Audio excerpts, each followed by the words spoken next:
We have reached a new situation in college football, folks. The quarterback of UNLV today put out, and I'll be straight up with you, folks. I've got a lot going on. I try to pay attention to everything. Did not know UNLV was 3-0. Did not know that this team was, Yeah, they're playing nice. They're playing nice football. Yeah, they're playing nice football. And Matthew Sluka, I had not really seen much of him playing. The quarterback from Holy Cross. It's another reason why, potentially, with all due respect to my Holy Cross friends. But holy crap. when I saw on my Twitter feed a sort of farewell graphic, I thought, he says, thank you. This is what you normally see from a 15-year veteran that's done in a town, or they put out an ad in a newspaper, but now it's digitally done, right? Right. Say farewell. Kid's leaving after 3 games at 3-0. Yeah. And it sounds like it's over an NIL dispute. I have decided to utilize my redshirt year, and I will not be playing in any additional games this season.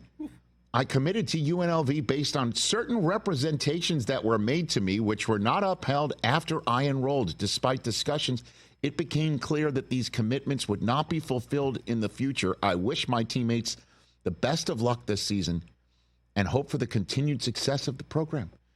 And again, They made up a graphic to say farewell to the fan base that he's only played 3 games in front of. Now, the issue with NIL is whenever there's something that doesn't smell right, all right,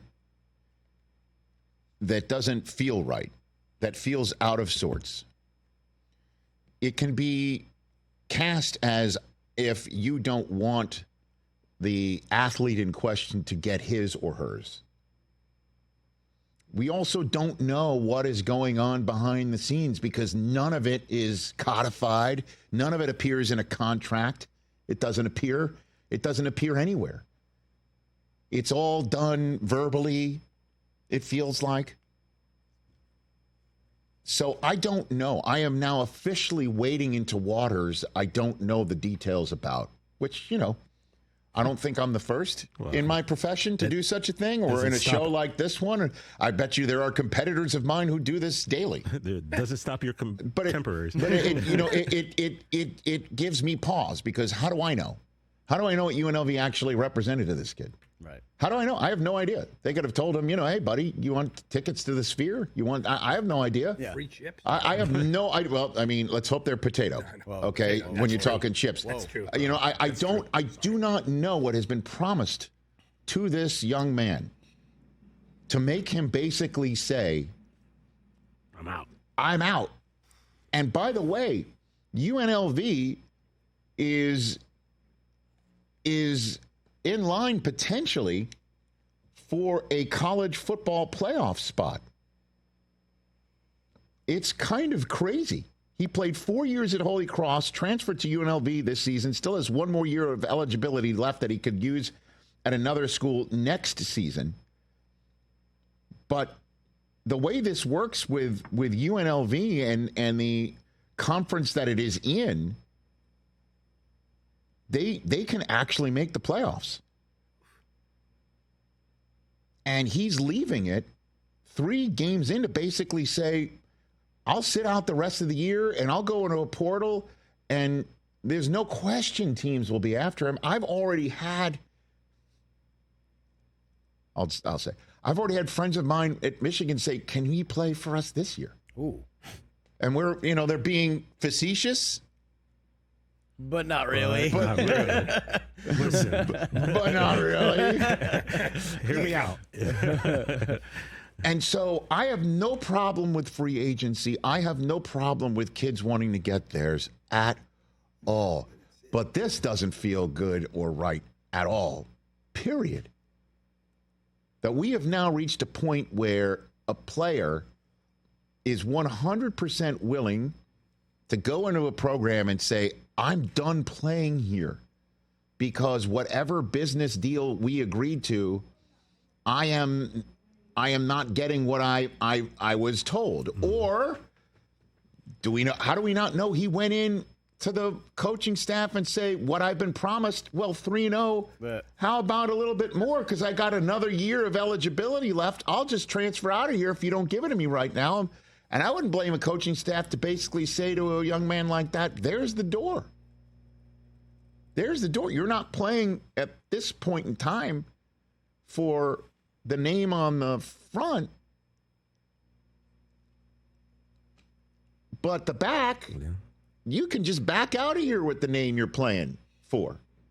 I wouldn't be surprised if a coaching staff did that. And again, I don't know what it is. All I know is there's no rules. It's like Ricky Rowe going into Pete Bell's office and Blue Chips. Don't like it because guess what? If he was told he should get something and he didn't get it, this is his recourse. Then I would say to him, way to go. In a way, like I don't know, or you're there for your other teammates, and your teammates you and together can actually go to the college football playoffs, and you can get on a ton of more radar screens doing that. I mean, but I'm going higher register because he really did. Because I don't know, but all I know is that there's no contracts. So schools can tell kids, come on here and we'll give you this. And then they get screwed because another kid from a portal comes in and is playing better and now you're benched. And then on top of it, you're a school and you're 3 games in and you're 3-0 and now your starting quarterback leaves because he's asking for more money and you don't have any recourse to basically say, that's the contract you've got to play for. You can't leave. And he's like, I'm out. I'm going to redshirt. I'm going to use, I haven't played enough games for my, if you will, eligibility to toll. So I've got one more year in my back pocket. Who wants me?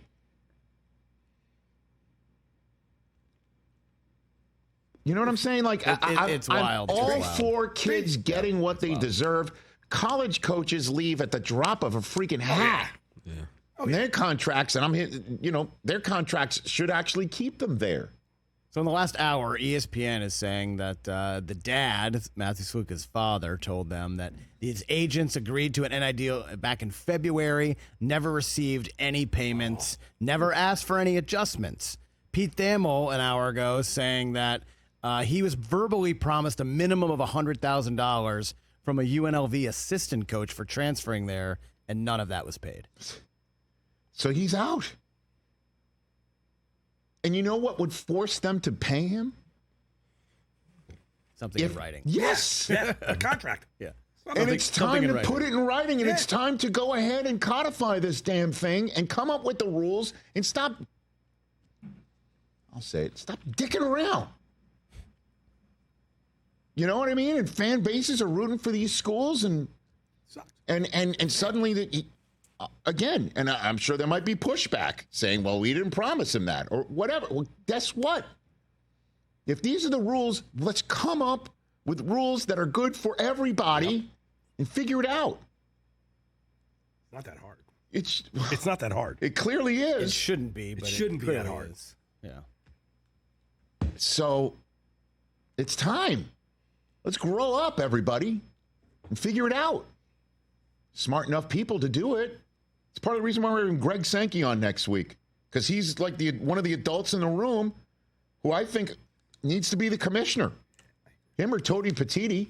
I know Michigan friends of mine are like, what are you saying that for? But seriously, this is nuts. Catch the Rich Eisen Show every single day on the Roku Channel, 12 to 3 Eastern, for free.